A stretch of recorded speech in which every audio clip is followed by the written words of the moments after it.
The laws and regulations in effect when I was Secretary of State allowed me to use my email for work. That is undisputed.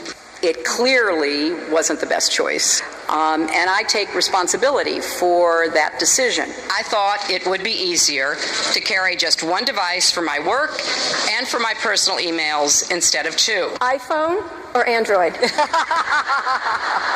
iPhone. Okay, in full disclosure, BlackBerry.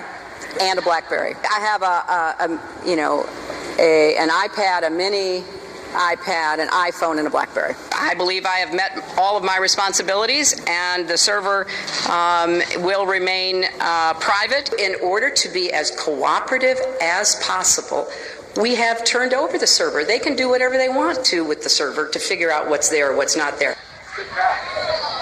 And there's a lot more. Remember during the Benghazi terrorist attack that left 4 hours after the attack, and she wrote, quote, 2 of our officers were killed in Benghazi by an al-Qaeda-like group. The ambassador, who I handpicked, and a young communications officer on temporary duty with a wife and 2 young children. Very hard day, and I fear more of the same. Now, Clinton knew the truth. Week for the State Department and for our country. Rage and violence directed at American embassies over an awful internet video that we had nothing to do with. It is hard for the American people to make sense of that because it is senseless. Well, she told her daughter one thing, the Libyan president one thing, the Egyptian prime minister and the same thing, but you, the American people, something very different. Doesn't get any more blatant than that. Now, tomorrow night, Clinton is at Hofstra University. Let me start with Mark Cuban, because I think this is really interesting. Mark Cuban, saying... We'll notice them.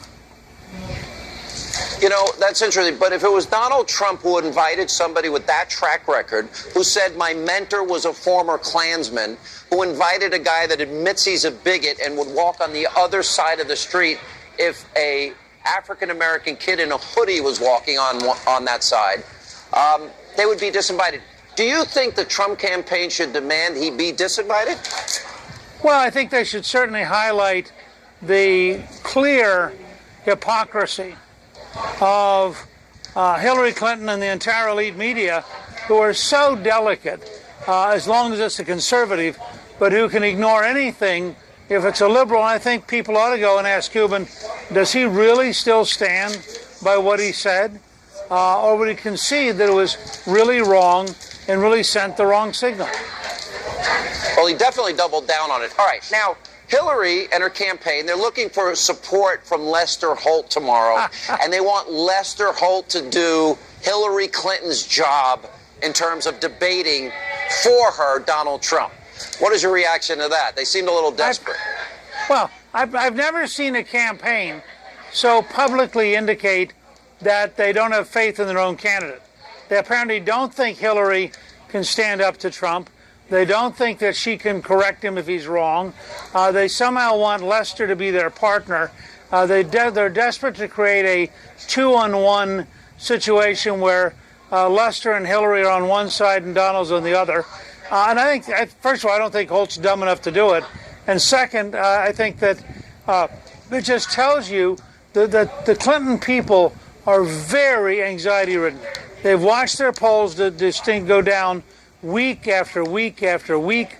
They're now, frankly, fighting to survive. And this is her first big test. And in the past, she hasn't done very well with big tests. So it'll be interesting to watch tomorrow night. I'm like you in that I'm really looking forward to this debate. Is one of those things that I'm looking the rest of your life, Yeah, listen, I think we may have 100 million people watching this. Let me ask if you agree with this thing. Do you agree with me that Hillary, she says she's going to advance Obama's economy and same economic agenda. She can't run on foreign policy. She can't run on honesty and trustworthiness. So my question is, do you agree that she's going to spend a lot of time tomorrow night trying to, aggravate Donald Trump? Is that the strategy they've adopted? Well, certainly everything they've said publicly would indicate that that's going to be their desire. And I think that's a big mistake on their part. I've watched Trump very closely, and Trump's actual strength is as a counterpuncher. My guess is if she went in there and she handled him very delicately and she was very respectful and we got a very boring debate, that he'd go along. I mean, he's going to modulate and operate at the level she sets. But if she really wants a barroom brawl with Donald Trump, this would be an insane misjudgment. Yeah, I mean, I tend to agree. You know, and then Trump, by the way, Trump's been very clear about that. All right, let me ask this, because Hillary and her campaign, I think they were trying to work the refs today. Oh, Donald Trump lied here. Oh, Donald Trump lied here. Divide on her emails either sent or received. Was that true? That's not true. There were a small number of portion markings on, I think, 3 of the documents. Secretary Clinton said, I did not email any classified material to anyone on my email. There is no classified material. Was that true? There was classified material emailed. Secretary Clinton said she used just one device. Was that true? She used multiple devices during the 4 years of her term as Secretary of State. Secretary Clinton said all work-related emails were returned to the State Department. Was that true? No, we found work-related emails, thousands, that were not returned. Secretary Clinton said her lawyers read every one of the emails and were overly inclusive. Did her lawyers read the email content individually? No. All right, so my question is, Hillary's made honesty and lying an issue now going into this debate. If you're Donald Trump, how do you point out she lied about Benghazi, she lied about her email server, and lied about a lot of other issues? Look, I think his greatest strategy would be to be respectful and slightly lower key than people expect. So I think, for example, if he